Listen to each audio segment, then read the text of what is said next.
Hello and welcome to QNet News. I'm Jennifer Mimi. And I'm Stacey Sullivan. Our top story, Belleville police are one step closer to getting a new police chief.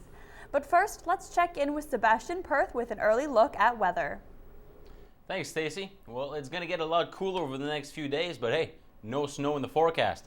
I'll have all the details coming up in about 12 minutes time. Stacey? Belleville is still without a police chief after Steve Tanner left to go to Kingston late last year. A number of candidates are being considered, including at least one from the inside. QNet reporter Jordan Mercier has the latest. Members of the Belleville Police Board were brought up to speed Thursday on the search for a new police chief. The list of candidates for the vacant chief of police job is getting shorter. 22 people put in for the job, and after reviewing all of the applicants, the list is now down to 10. Now the more vigorous interviewing stage will begin. Intend to do interviews with those 10. We suspect that what we'll want to do after that is shortlist 2, 3, perhaps 4 candidates and go through the process in more depth and more detail, and with consultant help from outside, people who are in the profession who can sit in with us on the interviews. Chapman adds that there are internal candidates vying for the spot. He even hinted that the city might end up having to look for a new deputy chief if the top job is to be held by an internal member. That position is currently held by acting chief Brian Harder. The board has set a target time for its decision. Subject to surprises somewhere along the way, but if everything goes the way it's going right now, it'll be finished by the end of March. In other news, Councillor Bob Dolan was voted the new chair of the board in 2009. He replaces Jack Miller. Jordan Mercier, QNet News, Belleville. 3 people are dead, including 2 children, in a stabbing rampage at a Belgium daycare. 10 other children were also wounded. Witnesses say an unidentified man entered the daycare around 10 a.m. after arriving on a bike and began slashing anyone near him with a knife. The man was arrested in a nearby supermarket. The flood warning for the section of the Trent River downstream from Glen Ross is no longer in effect. Lower Trent Conservation reports that water levels are down 12 centimeters since Sunday when the warning was issued. A flood advisory for the Trent River from Hastings to Trenton remains in effect. Residents are being asked to use precaution because water levels can be rapid and unpredictable.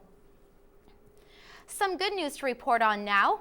Belleville-based Auto Systems is recalling 140 of the 400 employees it had to lay off before Christmas. 50 workers were called back 2 weeks ago, and 90 more got the call back this week. The company says it is not clear yet when the other laid-off workers could be recalled. Auto Systems employs about 1,000 people in Belleville. The company makes headlights, taillights, and fog lamps for the big 3 Detroit automakers. The United Way of Quinte has hit the jackpot. The fundraising organization has surpassed its 2008 campaign goal of over $1.6 million by bringing in just over $1,652,000. It was a struggle, though. Executive Director Julia Gossin says they lost $100,000 in potential contributions because of plant closures and layoffs in companies that normally run workplace campaigns. Funding decisions for local organizations will be finalized by the end of February. Police are continuing their search for a suspect in Thursday's subway shooting in Toronto. A 19-year-old man was shot twice inside the downtown Osgood station just before 11 a.m. He remains in hospital in serious condition. Witnesses told police they heard between 3 and 7 shots, but no one else was hit on the subway platform. Mayor David William issued a statement saying he was shocked by the shooting and called Toronto the safest large city in North America. 10 years from now, will you remember where you were when Barack Obama became president of the United States? 3 Loyalist photojournalism students will never forget where they were. Jada Mann has the stories of their experiences. Mike Christensen wanted to write a different kind of story for the school paper, so he packed up his camera and went to Washington for Obama's inauguration. While he was there, he took photos to document his journey. Well, the experience was obviously 1 in a million kind of thing, and maybe there's 2.5 million people there, and it was just impressive to see that many people from different walks of life coming for the same goal and to see the same thing happen, basically. Josh Mayo was another student who went to Washington. He took photos of all the people who were protesting the event. Yeah, there's always a lot of protesting because, I mean, people have different views on everything in different countries, right? For particular reasons, a lot to do with religion and stuff like that. But yeah, it's cool to see what people actually think and why. Like, some are very slanted and jaded in ways.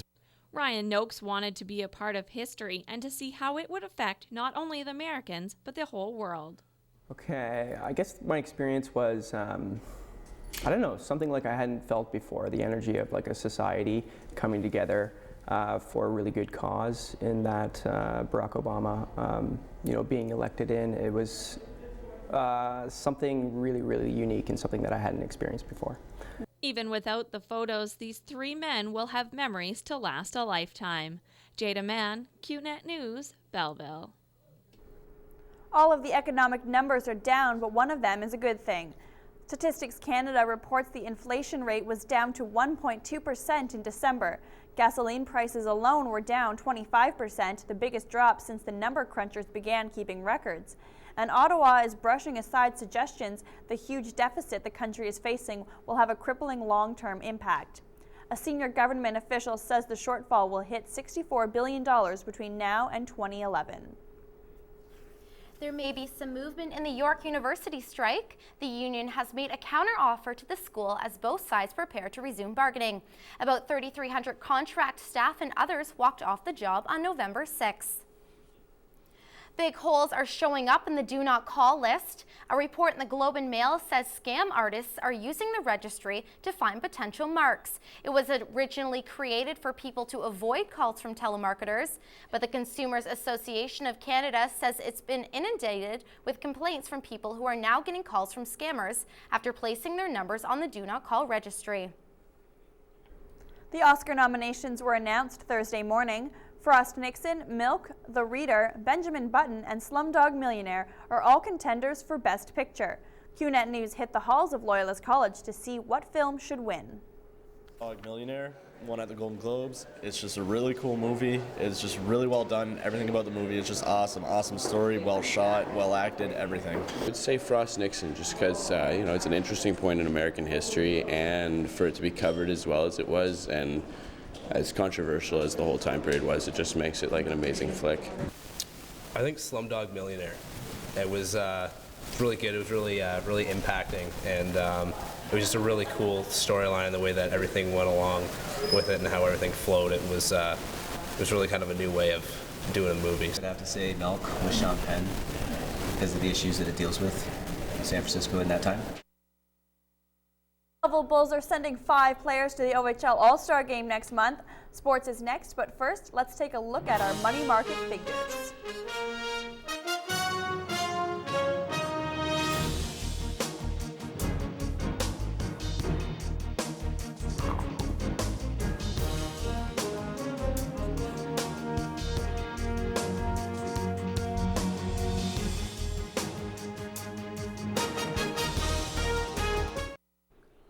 Five Belleville Bulls are going to the OHL All-Star Game. Goaltender Mike Murphy, defenseman PK Subban, and Sean Lalonde, as in forwards Eric Tangradi and Brian Cameron will all play for the Eastern Conference team. Head coach George Burnett and assistant coach Jake Grimes will coach the team. The Bulls have more players representing them at the All-Star Game than any other team in the Eastern Conference. The game will be played in Sudbury on February 4th. The NHL All-Star Game is this Sunday in Montreal, but for the second year in a row, it will be without Sidney Crosby. Crosby currently sits in second place in scoring with 60 points. Pittsburgh Penguins doctors advise Crosby not to take part in the event so he can rest his injured knee. This year, Crosby received more votes from fans than any other player. The Loyalist Lancers men's and women's volleyball teams are in action this weekend. On Saturday, Loyalist hosts Cambrian College. The women play at 1 p.m. and the men take to the court at 3. On Sunday, College Boreal is in town. The women play at 10 a.m. and the men play at noon. The women's team goes into the weekend games in second place in the Eastern Conference with 26 points, while the men are at 5 and 8. The Mark McGuire steroid story is back in the news. Now his youngest brother is saying he injected the former baseball star. The website Deadspin.com says Jay McGuire is circulating a manuscript for a new book. He claims he injected his older brother with steroids as early as 1994. The former slugger has repeatedly denied using illegal performance-enhancing drugs, but when he testified under oath before Congress in 2005, he wouldn't discuss whether he did. That's sports. The cold temperatures are back. Sebastian has the weather next.